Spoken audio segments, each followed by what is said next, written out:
Good evening, I'm Amna Nawaz. And I'm Jeff Bennett. On the NewsHour tonight, more lawmakers and big-name donors call on President Biden to exit the 2024 race as a new batch of polling raises questions about his ability to win critical swing states. Michigan Governor Gretchen Whitmer defends Biden's candidacy, dismissing the idea that she could be a potential replacement. A lot of people are playing fantasy football. They're coming up with, I like this person, this would be a great team.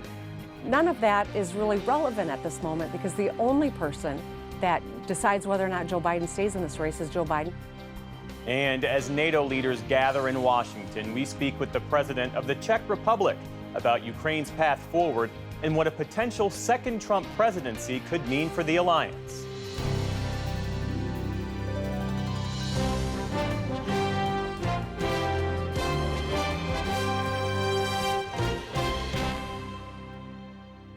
Major funding for the PBS NewsHour has been provided by Consumer Cellular. This is Sam. How may I help you? This is a pocket dial. Well, somebody's pocket. Thought I'd let you know that with Consumer Cellular, You get nationwide coverage with no contract. That's kind of our thing. have a nice day. A successful business owner sells his company and restores his father's historic jazz club with his son. A Raymond James financial advisor gets to know you, your passions, and the way you bring people together. Life well planned. the Judy and Peter Bloom Kovler Foundation, upholding freedom by strengthening democracies at home and abroad.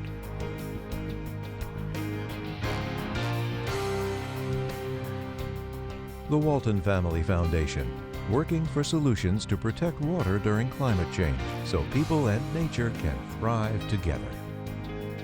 Supported by the John D. and Catherine T. MacArthur Foundation, committed to building a more just, verdant, and peaceful world. More information at macfound.org. And with the ongoing support of these institutions.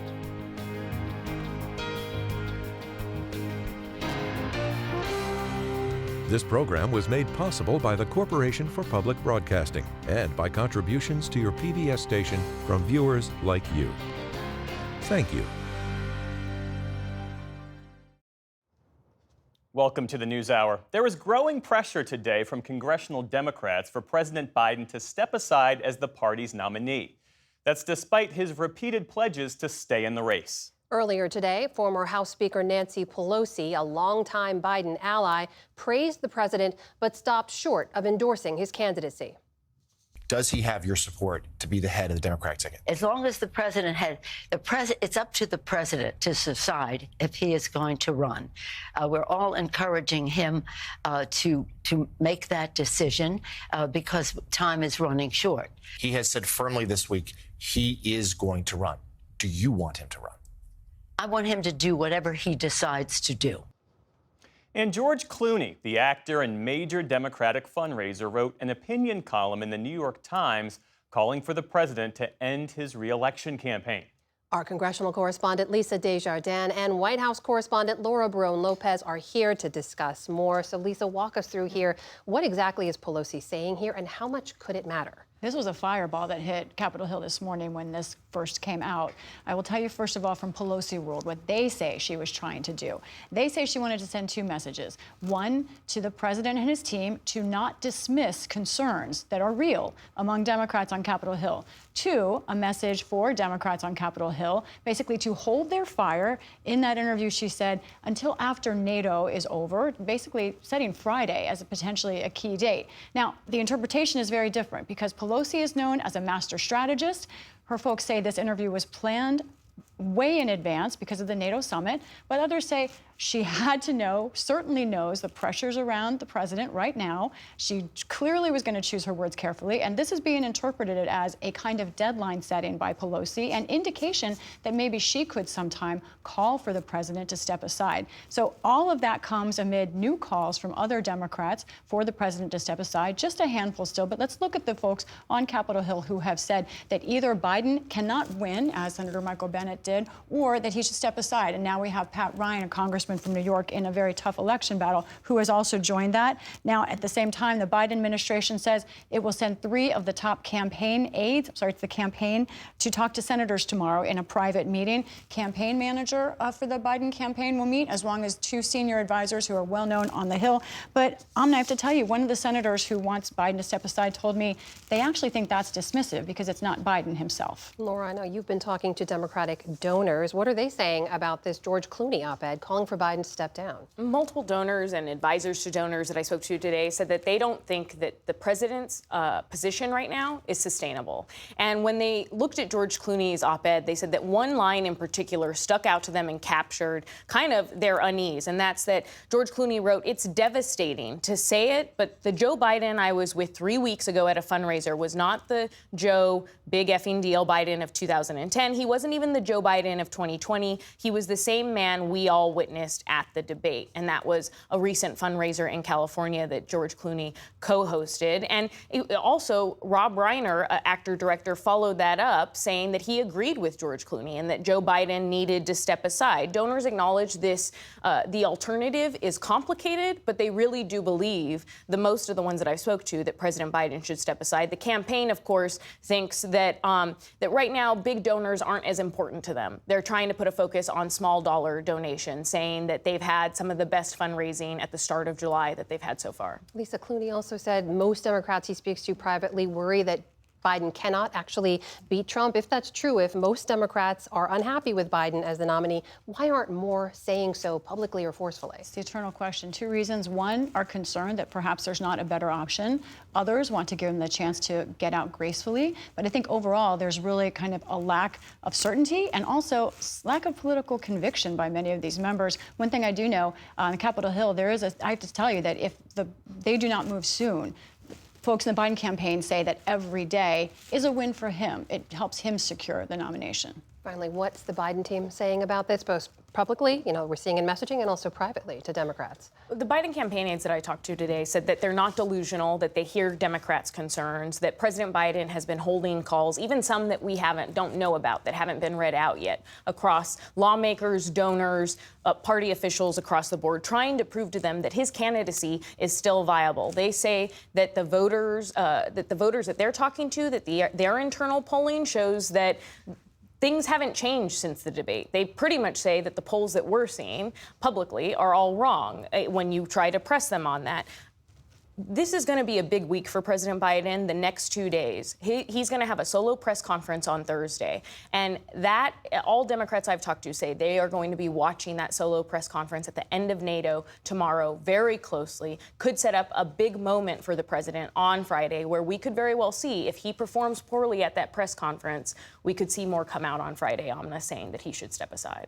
Laura Barone-Lopez, Lisa Desjardins, thank you to you both. Thank you.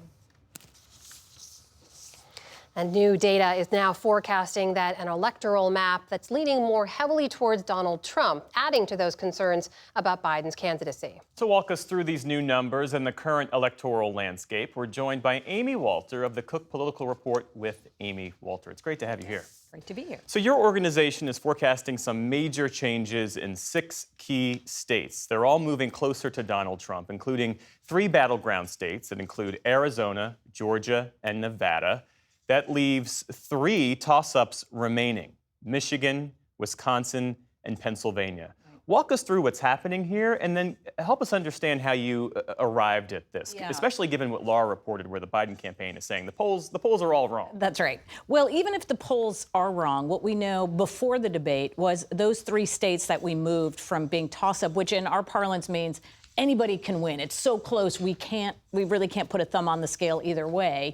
From that category to more Republican, is that Biden was trailing by a pretty significant amount in those 3 states. Part of the reason that we kept it in that toss-up category is we know how close the race had the potential to become, especially post-debate. The debate was going to be the opportunity, which we heard time and time again from the Biden campaign, for them to make their case that once the voters who right now, maybe they're leaning toward Trump, maybe they are thinking about voting for a third-party candidate, once they see the contrast, once they understand what's at stake, those voters are going to come home to Joe Biden. It's clear now that those voters, at least again, at this moment in time, are probably at best stuck. And in some cases, we're seeing moving a little bit further away from him. So those states, as I said, those states that were already problematic for Biden pre-debate, they sure look a lot harder for him post-debate. So now we talk about the three states, Wisconsin and Michigan and Pennsylvania, those Midwestern states that have always been critical for control of the White House. Those also we're seeing, again, Trump has been ahead in some of those states, but really by a closer margin. Well, to further illustrate your point, if we look at the national polling average so far, the two candidates had been neck and neck for the most part, but then you see that greatest difference after the debate. Right. Still, though, this is a contest that's on the margin. That's right. And that's the whole, our politics has been on the margins for quite some time, but certainly since 2016. So when the Biden campaign talks about, well, the polls have barely budged, and it is true, if you look at these national polling averages, which we also put together at the Cook Political Report, you'll see that the race has basically moved just 2 points in Trump's advantage at the national level. But these last two elections have been decided at the Electoral College level by basically less than a point in 3 states, right? So 79,000 votes in 2016 in the 3 closest states and 40,000 votes in 2020 in the 3 closest states. So 2 points is actually pretty significant. The real question, and what we're seeing in the polling right now, and again, there'll be a lot more in the battleground states in the coming week, but at least in the national polling, the one bit of good news for Biden is that what we're seeing are people moving off of Biden, but they're not necessarily moving to Trump. So these are voters who are basically saying, if you ask them, are you going to vote for Biden today?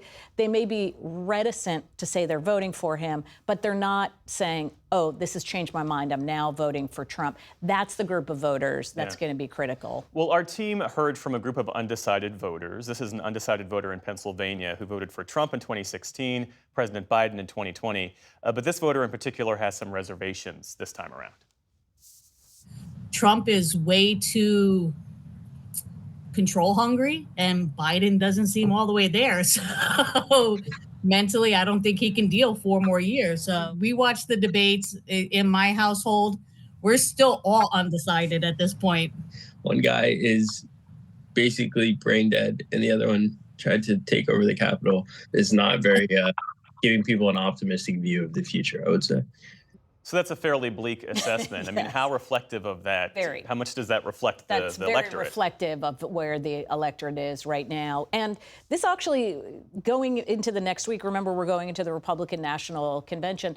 We've talked a lot about Biden and how he talks to those folks. I'm very curious to see how Donald Trump talks to those voters. Does he convince them that the things that they just said about him, he's power hungry, the Capitol, January 6th event, does he convince them that maybe that's not as big of a problem as their worries about Biden? Or do they walk away from that convention saying, gosh, I just can't vote for either one? And here's one more voter from this panel that Sarah Longwell convened. This is a black voter in Georgia who is supporting the president, and she explains how she's thinking about the race. I don't really consider a vote for Biden a vote for change. I consider a vote for Biden a vote for continuity in the status quo, which is, gosh, that's fine right now because the 2016 was just insane. I don't want to see that again. So I'm fine with if the next 4 years absolutely nothing improves or changes, I wouldn't even care as long as it doesn't get worse. And in some ways, this illustrates why the Biden campaign was trying to make this an election that was a referendum on Donald Trump and how this debate performance really complicated that. Exactly, made it much more about that, which is the riskier bet, going with Biden, who looked very shaky, or going with somebody, as this woman said, who she knows it's been more about chaos. Amy Walter, thanks so much. Thank you.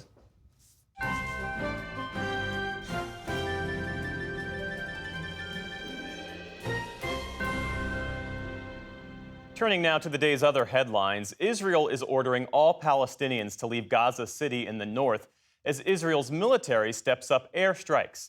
Dozens have died in a wave of Israeli attacks, even as U.S., Egyptian, and Qatari negotiators meet with Israeli officials in Qatar for ceasefire talks. John Yang has the story. Across Gaza today, mourning for loved ones. Community members pray.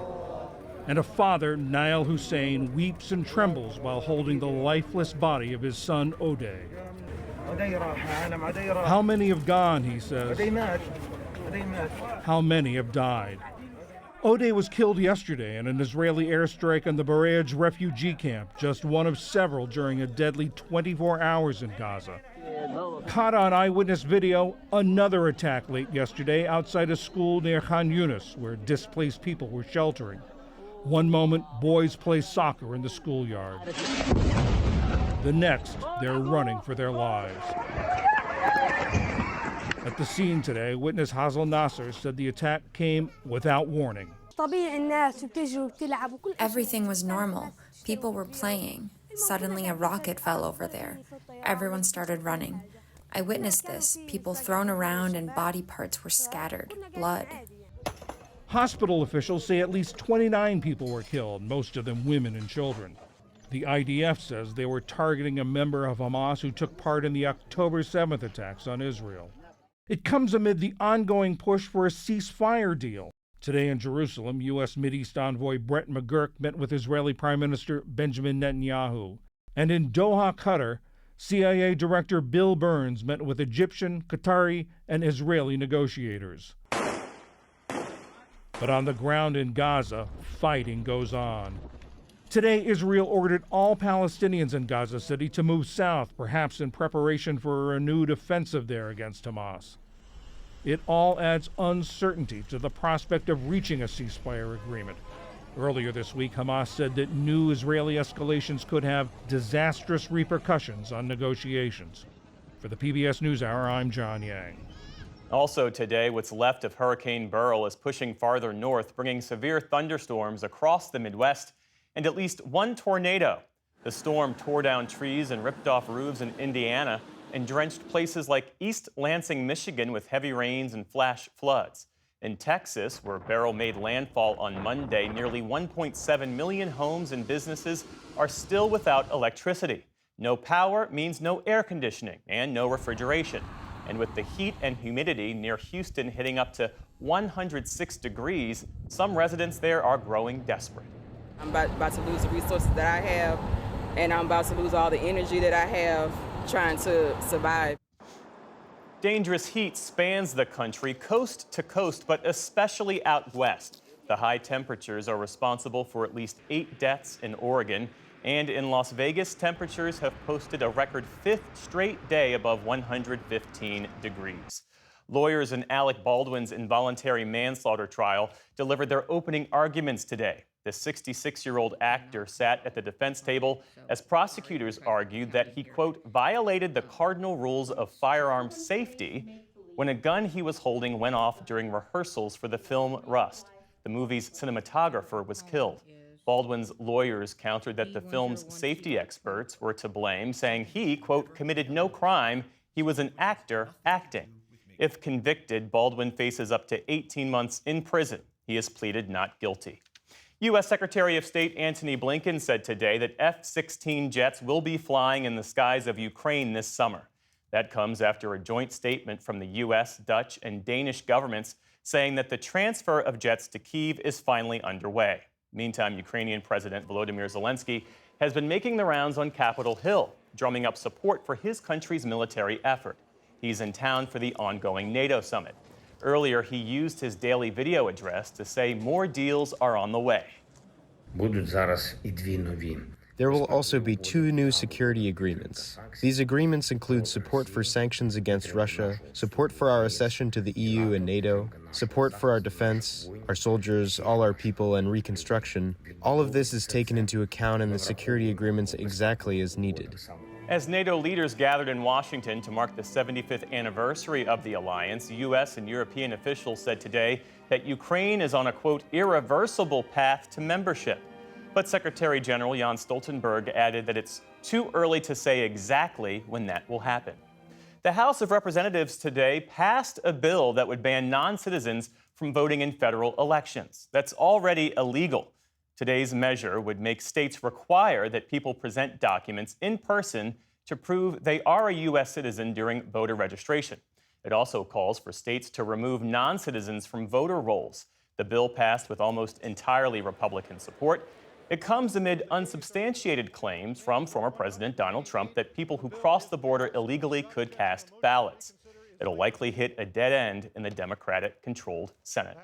On Wall Street today, markets rose across the board. The Dow Jones Industrial Average jumped more than 400 points to close within sight of that 40,000-point level. The Nasdaq posted its 7th straight record close, adding more than 200 points, and the S&P 500 ended above 5,600 for the first time ever.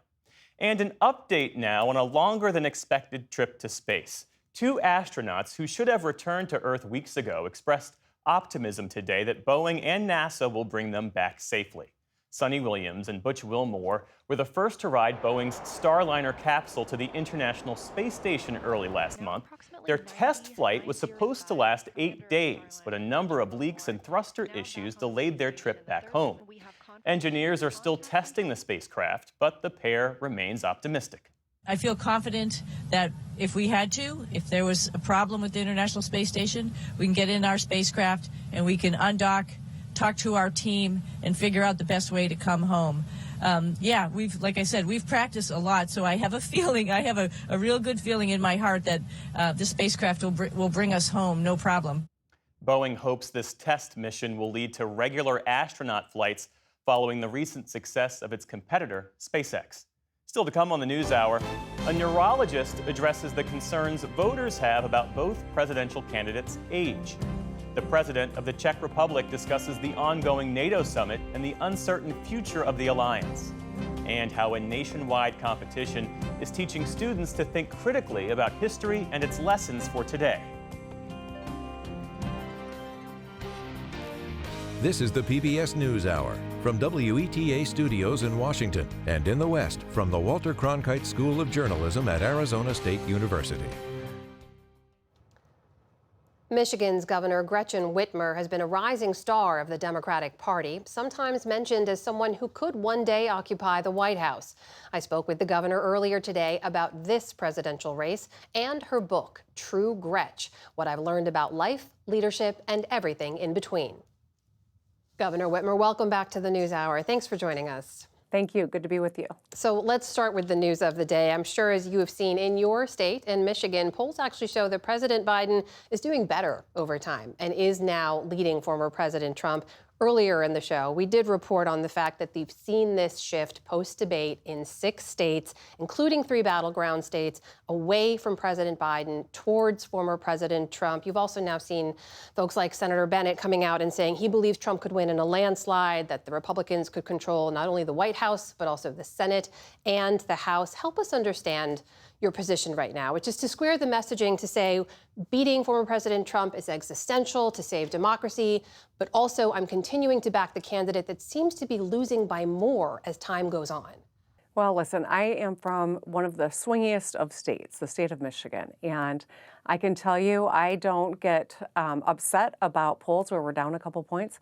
I do not celebrate polls where we're up a couple of points. I know this is going to be a close race. It always was.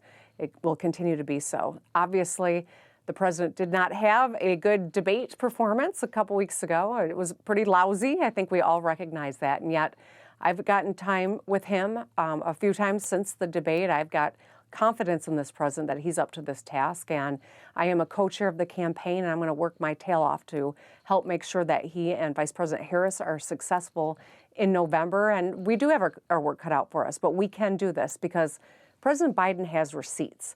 President Biden has delivered for people. We also know the contrast, someone who represents a real clear and present danger to our democracy, to our fundamental rights, to our economy. And so I think this has always been a close race. It will continue to be, but it's real high stakes, and that's why I'm not wavering in my support. Governor, have you seen, though, it's not just necessarily one bad poll, it's a number of polls that show the trend moving the wrong direction, that a close race seems to be actually opening up a lead for former President Trump.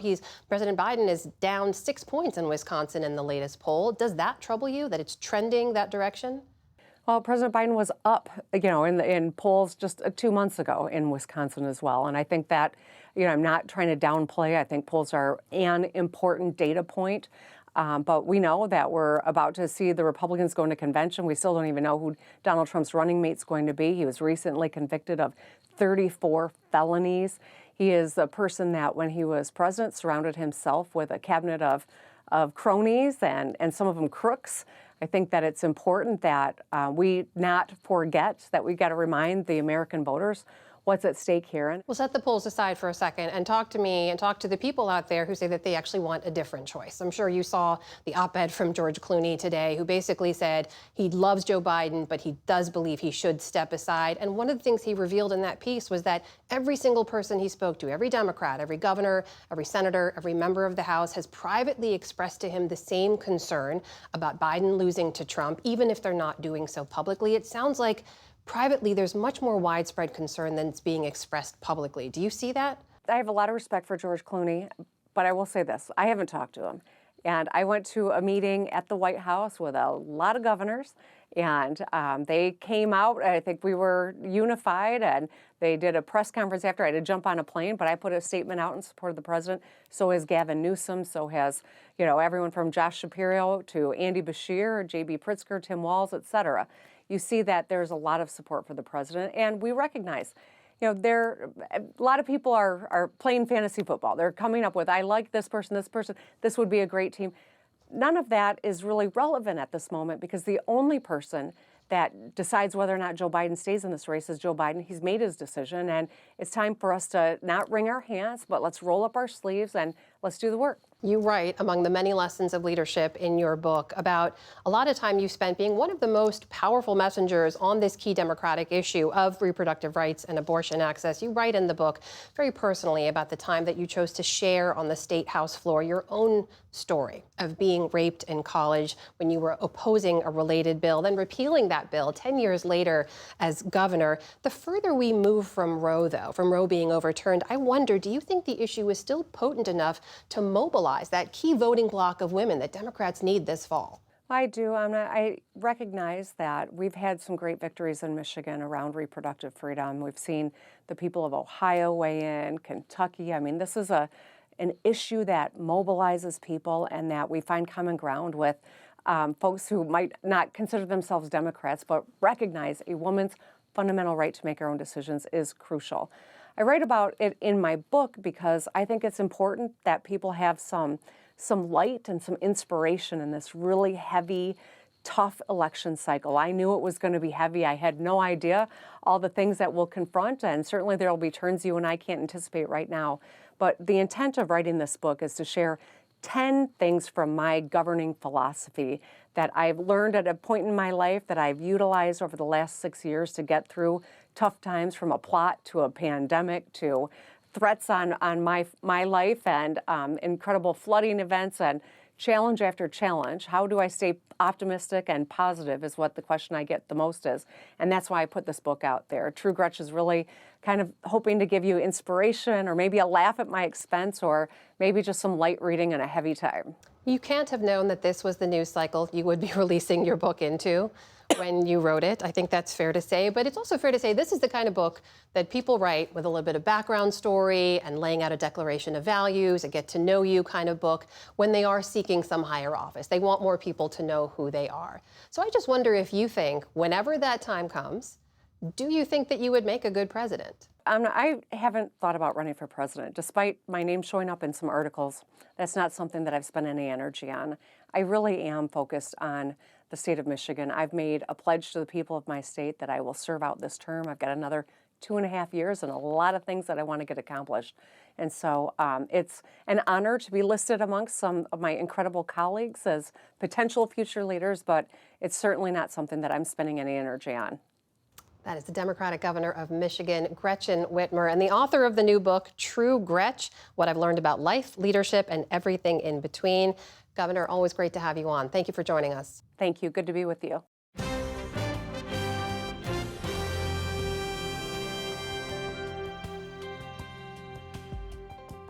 While much of the focus is on President Biden right now, there are concerns around the age of both Biden and former President Donald Trump. Many of those questions have focused on cognitive skills, memory lapses, and how they speak in public. Stephanie Sy looks at some of those concerns. Jeff, polls show that Americans have been concerned about this throughout the campaign. The numbers have been worse for President Biden. Polls have shown up to 80% of voters think he's too old to serve another term. For former President Trump, up to 56% of voters say he's too old for the job. We spoke to a couple of older voters with different perspectives this week. I admire Biden for what he has done and what he is. But see, my age is 92, by the way. And I guess I have to be concerned. During the debate, it seemed fairly clear to me that he was having some difficulties from time to time, despite the fact that I sympathize with President Biden and his health. The fact is, just like me, he's not getting any younger. He may talk slow, he may stutter, he may walk slow, but he does know what he's doing. And he knows enough that he's getting good staff to compensate for any slowdown that he may physically have to get the job done. Let's talk about some of the questions voters have with an expert in aging, cognition, and memory. Dr. Brad Dickerson is a neurologist at Massachusetts General Hospital and Harvard Medical School. Dr. Dickerson, thank you so much for joining the NewsHour. Before we even start this conversation, let's just get out of the way that neither of us wants to be making ageist generalizations here. We all know there are 94-year-olds out there who are sharp as tacks. Having said that, what concerns and questions have come up for you about the abilities of the two presumptive nominees for president? Yeah, Stephanie, I think you make a good point, which is that as a neurologist, I've seen 60-year-olds that really have significant cognitive impairment, and I've seen 85-year-olds that are sharp as a tack, as you just said. I feel like the biggest issue is that as we all get older, it's more and more common that diseases associated with aging may start to take hold in the brain. And they can often be very insidious as they first do that. Dr. Dickerson, I want to play two clips here. The first is President Biden from the recent debate where he seemed to lose his place during an answer about the national debt. The second piece of sound is the former president at a rally back in January when he confused the names of former Speaker of the House Nancy Pelosi and his primary rival Nikki Haley when talking about security issues tied to the January 6th assault on the Capitol. We'd be able to wipe out his debt. We'd be able to help make sure that all those things we need to do, child care, elder care, making sure that we continue to strengthen our health care system, making sure that we're able to make every single solitary person eligible for what I've been able to do with the COVID, with dealing with everything we have to do with, look, if we finally beat Medicare. Thank you, President Biden. President Trump? Nikki Haley, did you know they destroyed all of the information, all of the evidence, everything? Deleted and destroyed all of it, because of lots of things. Like Nikki Haley is in charge of security. We offered her 10,000 people, soldiers, National Guard, whatever they want. They turned it down. They don't want to talk about that. These are very dishonest people. Dr. Dickerson, when you hear those clips, do you see two men simply battling normal aging, and should that in itself be worrying? Or do you see the potential presence of neurological disease such as dementia or Parkinson's, which would of course be worrying? Yeah, Stephanie, I think we all recognize that it's common as we get older for our thinking processes and our movement to slow down. And that can be particularly evident when people are trying to speak rapidly, especially in the setting of a debate. So I don't necessarily think we need to read too much into isolated incidents like this. And it's also very common for fatigue or other things that make us all feel a little bit under the weather to magnify issues that people have as they're getting older. I think the question really is, how consistent are these changes relative to each of the candidates' previous baselines? We do have some idea of their baseline because they have both held office. Trump for 4 years and Biden for many years before that. I'm sure that you have seen sort of their previous performance in previous years. So what is your assessment of whether we should be concerned? Yeah, I mean, I think that they have changed, both of them, relative to their previous baselines, as we've seen. I think that's what's really getting everyone's attention is this. It seems a bit out of character for both of them in some ways. And so I do think it's legitimate to be asking, should we be having cognitive assessments that we might use for any leader that's coming into a position of power or a position where they have responsibility? Of course, in many business sectors, the candidates for CEO or of course, as we know, pilots are examined and assessed for a variety of issues before they take over those jobs. Supporters of both Mr. Trump and Mr. Biden point to the accomplishments in their first terms, but the argument I've heard is, what will a President Biden be like in 2026 or a Trump in 2026? Is there a specific cognitive test that both men could take to help elucidate that for voters? And what clues could a cognitive test provide us? Yes, so the cognitive test that people talk about a lot is the Montreal Cognitive Assessment, or the MoCA. And there are similar tests that are 30-point cognitive screening tests that take about 10 minutes and are often performed by primary care doctors to screen for a decline in memory or language or other thinking abilities. Healthy older adults typically score above a 26, but it's important to keep in mind that these tests need to be considered in the context of all the other information we know about people. They shouldn't be interpreted in isolation. It's also common for patients who have a high level of education or occupational attainment to pass these tests, even if they may have symptoms of cognitive decline. And in that case, people would typically be referred for more specialized evaluations by a neurologist or a neuropsychologist. When we talk about cognitive decline, I'm reminded of one of the voices we heard earlier who acknowledged Biden is slowing down. He sympathizes, he said, with him. But are these lapses in being able to express oneself publicly necessarily indicative of one's cognitive abilities? You know, I think speech and language is becoming very clearly a marker that we're investigating as an indicator of early cognitive impairment. But we also recognize that we have to compare people that we might be studying for that question with what we call age-matched control. So people of similar age that don't have the neurological illness that we might be studying. So I think we see that there are lots of variability in people's speaking abilities as they simply get older, even if we know that they do not have neurologic disease. But we also know that speech and language changes can be early features of certain neurological diseases. So I think it's very difficult to separate just simply on the basis of speech and language alone. Dr. Brad Dickerson with Massachusetts General Hospital in Harvard, thanks so much for your expert opinion. My pleasure, Stephanie. Thank you very much for the invitation.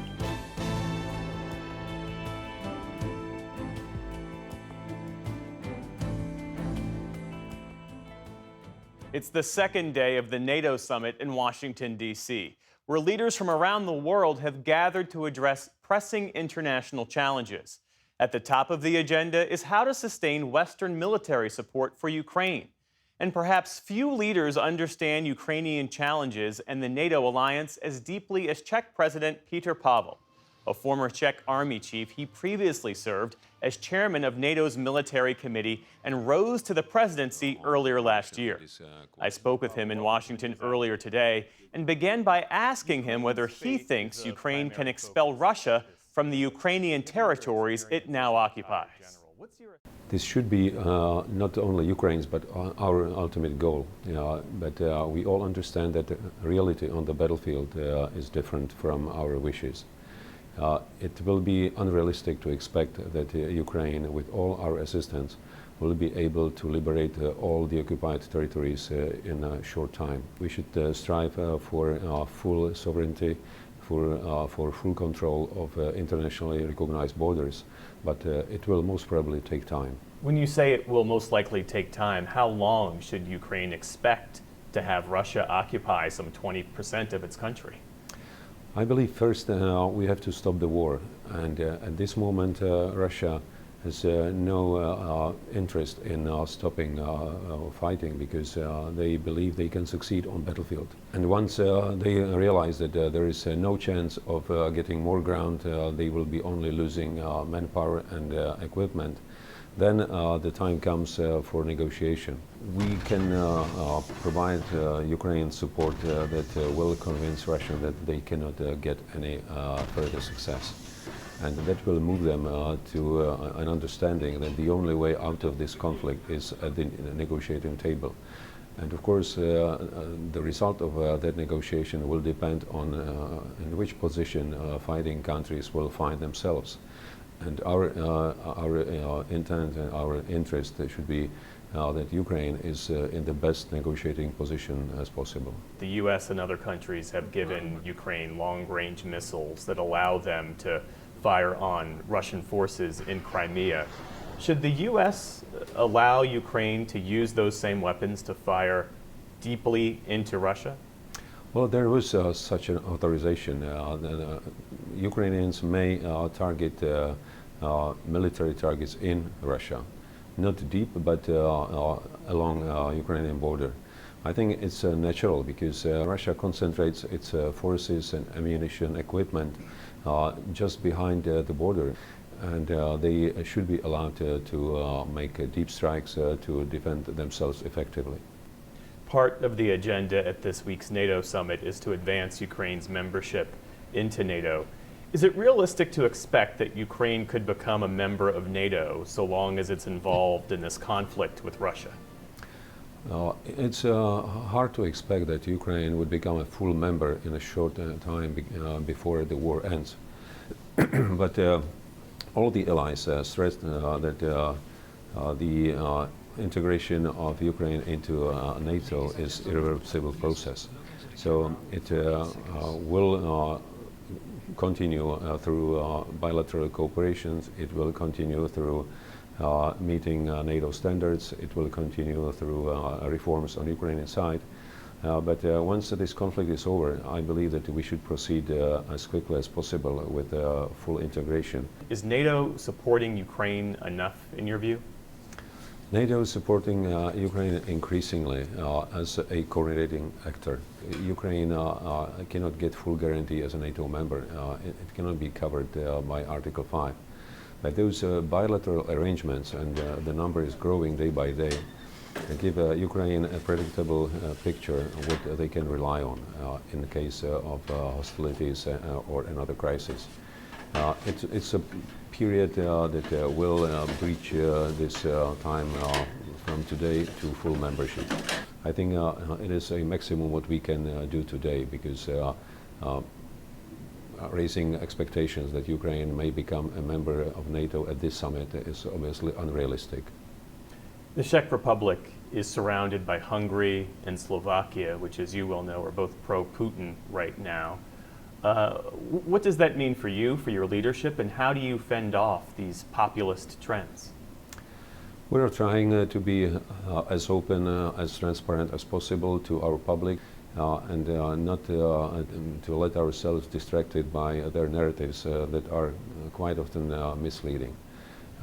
It's not the case in Hungary and Slovakia. These countries are probably more attracted by Russian narratives in expectation that some time in the future they will restore good relations with Russia.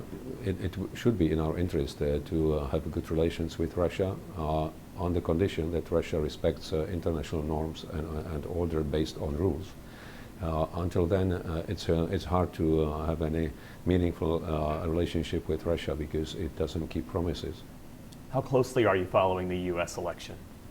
Well, with great interest, of course. The democratic world is always looking for a leader, someone to look at in times of crisis and difficulties. And the United States are naturally leading the democratic world because it's the most powerful country of this family. It doesn't mean that we should be all dependent on the United States. I think it's about a true partnership. Europe should be able to provide much more in terms of its own defense and capabilities. Why hasn't it been able to? Because it was comfortable.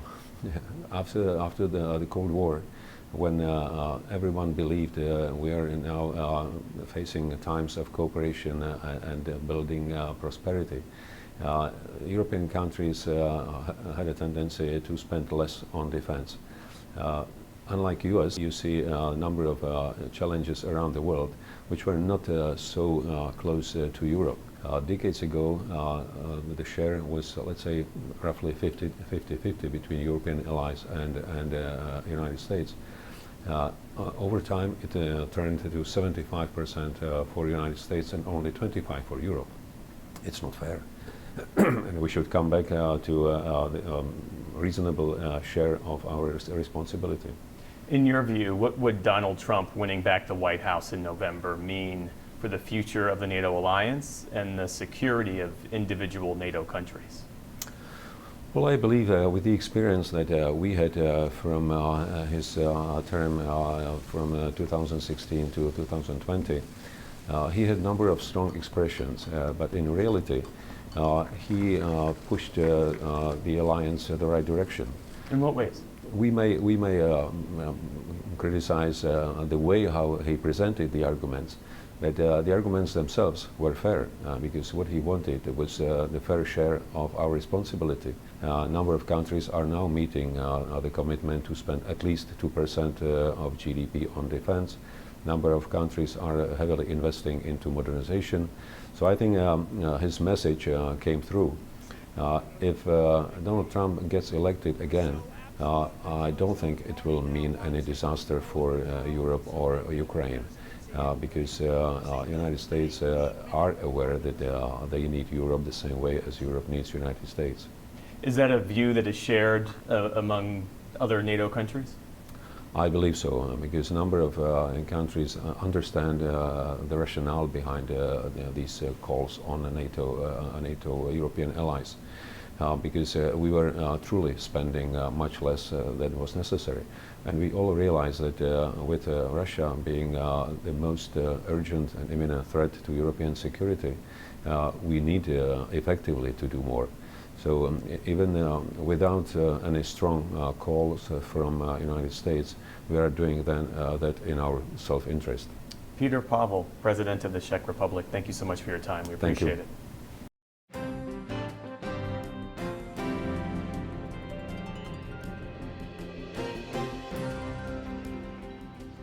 Every year for 50 years, some 500,000 middle and high schoolers from across the country have competed in a contest called National History Day, using arts to portray their research stories. Jeffrey Brown spent a day with the finalists at the University of Maryland in College Park to see how this year they defined the very timely turning points in history. The story is part of our new series, Art in Action, exploring the intersection of art and democracy and our ongoing Canvas coverage. 305 women answered the call, marching proudly, standing tall. Hello all, welcome to the National Human Genome Research Institute. It was history brought alive through performance such as this one, titled Turning the Tide of Hatred, the Killing of Vincent Chin. You hurt me and my son. You're gonna pay for this. Through documentary films. The doctors made an effort to prevent subjects from improving their condition. And with eye-catching exhibits on the widest range of topics, including the birth of children's television workshop, how the Dust Bowl revolutionized agriculture, the Manhattan Project. Some 3,000 students from around the country presenting work based on research topics that had taken the better part of a year to complete.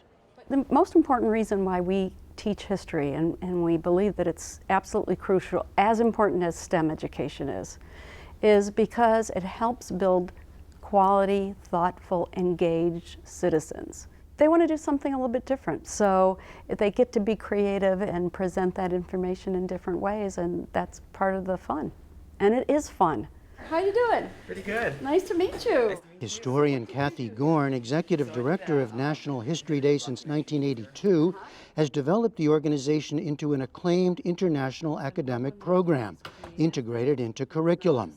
The hat is a different story. Throughout the year, students met with advisors and honed their skills, then competed in local and state contests before these national finals, where the competition and energy was most intense, as finalists gathered with their families ENIAC was one of the world's first large-scale digital computing devices and practiced their lines, and judges scored the displays, all following in the footsteps of thousands of previous competitors over the past half-century, including alumni such as current National Security Advisor Jake Sullivan and Pulitzer Prize-winning classical composer Caroline Shaw.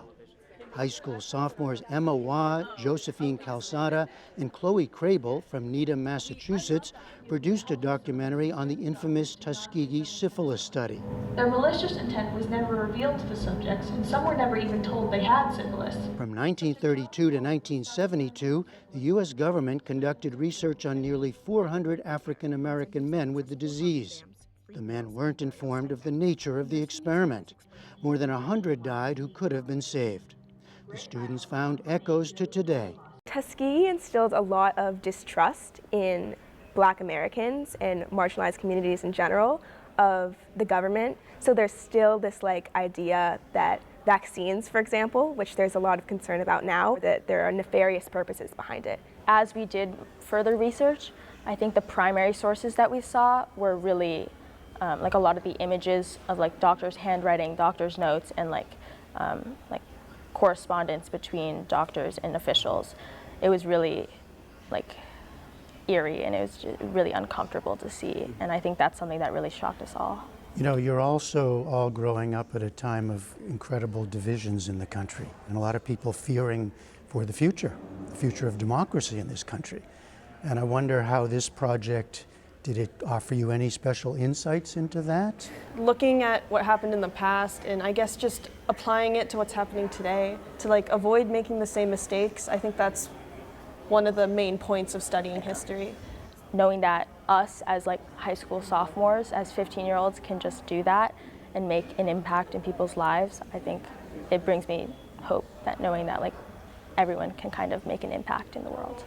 That's music to the ears of Gorn. They found out that people can make change. Ordinary people can find triumph out of unspeakable tragedy, that they'll look for compromise, and they learn that we're all in this together. And that's what democracy is about, and that's what history teaches. In the process, it's teaching empathy. And right now, we need a lot of empathy. Hello, my name is Hayden Shimoko Washgizik, and this is AIM, the Natives Fight Back. 13-year-old Hayden Washagizik of rural South Haven, Michigan, is part of the Little Traverse Bay Bands of Odawa Indians. We watched as he performed before a room full of judges, family, and fellow students, AIM, the Natives Fight Back. It tells of the founding of the American Indian Movement in 1968 to address poverty, discrimination, and police brutality against American Indians. An actor from age 5, Hayden sees performing as a tool for conveying history. I really feel like it can be more powerful because it changes every time. It's not one set show. And with acting, I can kind of walk around, I can yell, I can change it up based on how I feel like it'll fit the room. And I really feel like just performance gives a way more powerful of a way of showing that and conveying the message. I remember that character. Heather DeMario of Alaska and National Teacher Hall of Fame member Terry Kaldeskal of Wisconsin see those light bulbs go off in their classrooms. They choose something that is of interest to them, and they have to show its connection to other parts, economic, social, and political causes, impacts, and changes, which allows them to learn about other parts of history. They learn about different parts of the world. In history, a lot of times we say, here's what happened, now tell me what happened. Excellent, you get an A. That's not doing history. So these kids are digging for sources. Am I trying to train them to be historians? No, I'm trying to train them to be more critical thinkers, deeper thinkers. And this is the tool that not only gets them engaged in history, gets them engaged to be deep readers. These are all skills they're going to be using no matter what path they take in life. You all represent a kind of front line in all of the work that we're doing. Also on hand, filmmaker Ken Burns. We are trying to tell a true, honest, complicated past that's unafraid of controversy and tragedy, but equally drawn to those stories and moments that suggest an abiding faith in the human spirit. Students eager to learn about the art of filmmaking peppered him with questions.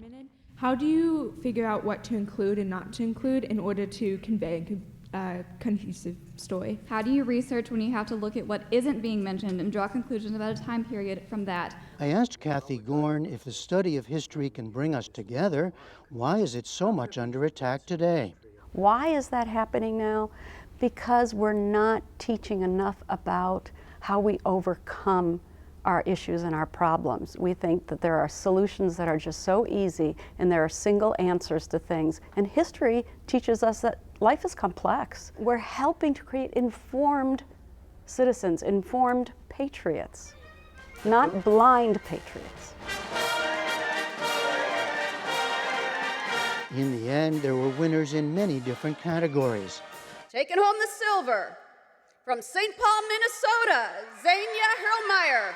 The larger hope, the research and performances and other work shown here, will have lasting impacts on these students and the rest of us for years to come. For the PBS NewsHour, I'm Jeffrey Brown at the University of Maryland. And congratulations to all those winners. And that is the NewsHour for tonight. I'm Amna Nawaz. And I'm Jeff Bennett. Thanks for spending part of your evening with us.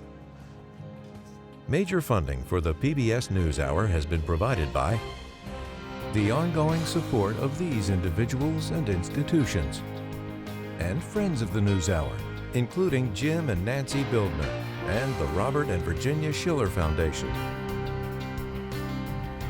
The Ford Foundation, working with visionaries on the front lines of social change worldwide. Funding for America at a Crossroads was provided by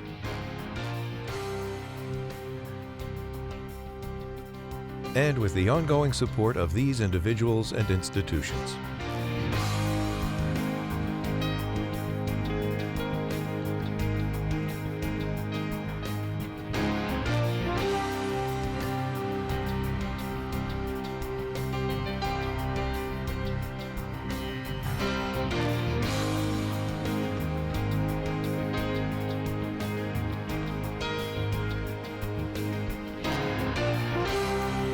This program was made possible by the Corporation for Public Broadcasting and by contributions to your PBS station from viewers like you.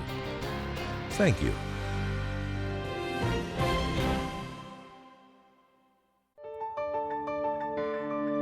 You're watching PBS.